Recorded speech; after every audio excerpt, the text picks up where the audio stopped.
How to uninstall Tumblr. In this video, I'm going to show you how you can easily remove this app. First of all, navigate to the place where the app is located. Now simply tap and hold on to it. Here on the top, you can see this eye icon. Simply tap on this eye icon. So basically, we're in this app info. In other mobile devices, you can directly go to settings and open app info. Here on the bottom, you can find this uninstall button.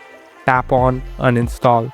Now before removing the app, make sure you have your user ID and password saved, because if you want to reinstall it, you might need it. At last, hit on OK. Now it will take some time, and as you can see, the app is completely gone from my mobile device.